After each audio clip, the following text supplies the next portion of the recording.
Hello everyone, and today we'll be creating this here pretty nice animation.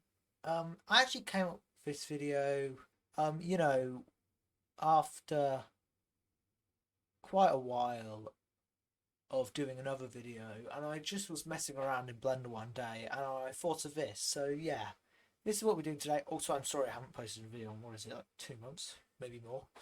Yeah, um, I'm start. This is actually this is actually like a kind of secondary video to what I'm doing. I'm going to start.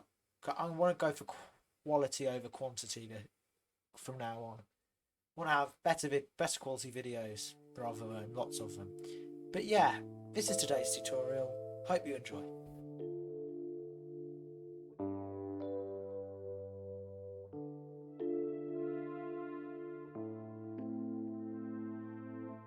Let's begin. So first I'm going to delete the default cube.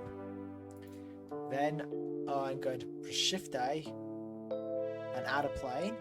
Now you can see the squares in this video are hollow, so we go tab and then go to face select, right click, then press X to delete and delete only faces, and then see something. You can see something's weird happening. So if you go back to edge select, you can, or vertex select, you can see the edges are still here. So what that means is we now have just 4 empty edges. This can be then used with a skin modifier to solidify it. So yeah, let's just go ahead and do that. Go to your modifiers tab, add a modifier, add a skin modifier. It's going to look completely rubbish at first, but go back into edit mode and click Control and select all of them by pressing A, and then use Control A to scale this down. I don't know why it's Control A, it's Control S everywhere else. But use Control A to scale this down. With that all nice and scaled down, you can see it's still very simple. So let's first apply our skin modifier. Then add a subdivision surface modifier, and you see straight away this makes it so much better. So turn the levels up a bit to maybe something like 3 for me. I'm not sure, it depends on the specs of your computer. And then you can right click and click shade smooth. So that is basically all the modelling done. That's all you'll have to do for this. The beauty of this, following the patterns, is actually in the animation side of things. So what we do is I'm going to set our scene rate to be, let's say, 120 frames long, which at 60 FPS is 2 seconds long, which is what I'm going to be rendering this out as. And yeah, so use this here, end, to set your scene frames to 120 frames in our scene, so 2 seconds long at 60 FPS. And now we can begin our animation. So I'm just going to go through the very basics of animation. That's all it is, the very basics of animation. So what we can do is press I, click on your object and press I to insert a keyframe, and go to rotation, and that should set a rotation keyframe.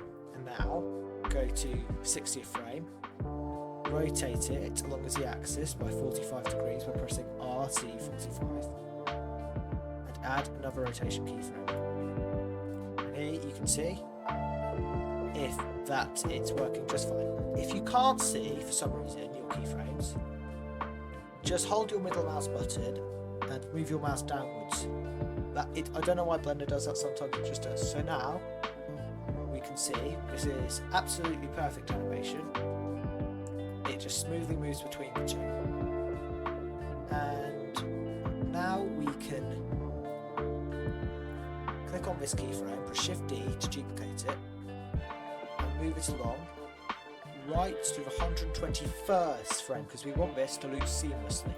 So now if we play the animation, you see it goes here, it goes all the way back there, just as we want it to, just as it does in the animation. Actually, I'll let you in a secret. I haven't actually done the animation yet.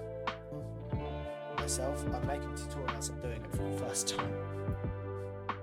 So that works perfectly. Oh yes, so now that we've got this, we've got one rotating object, one rotating ring in a sense. So how do we get like 20 of them, like I had in the animation? What we do is we go to the side panel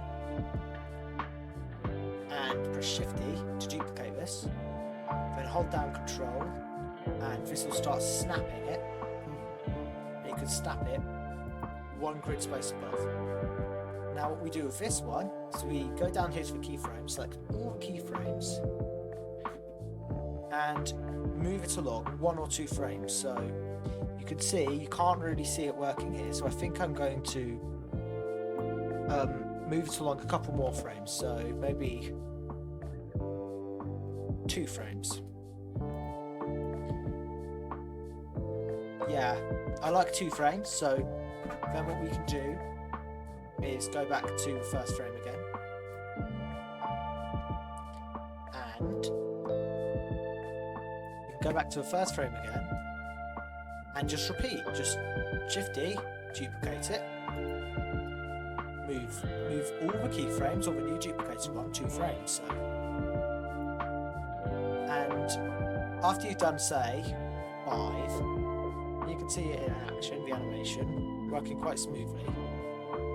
So once you've done 5 or so, go back to your first frame again, and there we can select all of these, and you see them all here.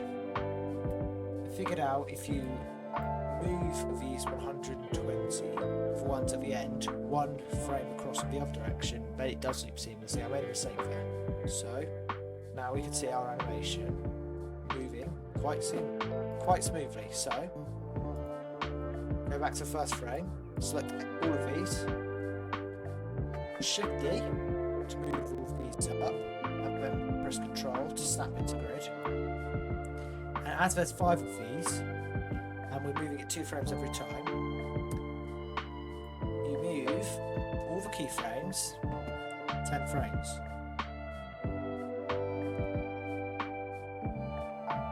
So if we move all 10 frames, we've just saved ourselves a whole load of work from that. And now we can see we have double, all moving in perfect time with each other. So then we can just do this once again. So, Shift D, move these all up one last time, and select all of the frames. And now, because we've got twice as much, we're moving 20 frames across. There we go. It's all working smoothly now. That is the animation stage of this. That is the animation stage. That is how you get the effect. Now the rest of this will just be shading and rendering. Oh yeah, I forgot to say, because we've messed with the ones towards the topic, the animation won't be seamless anymore. So all you've got to do is match up the frame rate to where it all goes straight again. And that'll make it seamless once again. So now onto shading. What I used was I selected all of these and added a new material, made the base colour yellowish and turned the roughness all the way down now, and also turned all the metallic up to make it a nice gold colour. Now all I have to do is assign this to all. And another quick tip here, grab this icon, to assign a material, you can grab this icon here and drag it out onto any of these. That's quite a good tip for if you ever want to texture a lot of objects quite quickly. So, I'm going to do that right now. The top and bottom materials, I just left it white because I thought that looked cooler. So, now I'm just going to add a plane to the bottom, scale it up, go into edit mode, select these 2 vertices, press E to extrude and Z to extrude it up, then select these 2 vertices, press Ctrl B, and after I've pressed that, when you're in here, scroll to select a load of bevel for it. So, now we have our animation, now for some lighting. for these sorts of animations, you want some nice hard lighting, all coming from one direction. So that means a couple of large area lights will do just fine. After setting up a camera, this is starting to look kind of good, but we need to adjust the focal length of this. So first of all, I want this to be a square render. So instead of setting it to 1920 by 1080, just set it to 1080 by 1080. And now, going into camera settings, take the focal length all the way down like so. Select the camera and press G to move the camera up and down. Also, you might want to make sure that the edges of your piece don't intersect with the edges of the camera, because you want to get the full thing. Now, for some nice reflections, I'm going to add a couple more lights on, so I'm going to add another area light. So select your area lights, one of your area lights, press Shift D to duplicate it, move it to the side, and go to the light settings and make it like a sort of yellowish hue.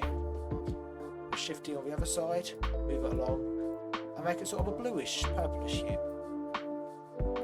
Sometimes this can really clean up a render even if it's very subtle. Also, another good tip for rendering is to go to the colour management and set it from filmic to standard. It makes it a whole lot shinier. Also, if you're doing a render like this, the shiny metal will give off a lot, so turn bloom off because that'll take away from what you're trying to create. And then after that, you can just hit render. Oh yes, something I always do. I always forget to turn it into to make it into a video format and also to save it to somewhere. So yeah, that is today's video. I hope you enjoyed it. Also, I apologise in advance, I haven't figured out how to turn off the left and right surround sound from the mic yet, so it might be the left ear sometimes, it might be the right ear sometimes.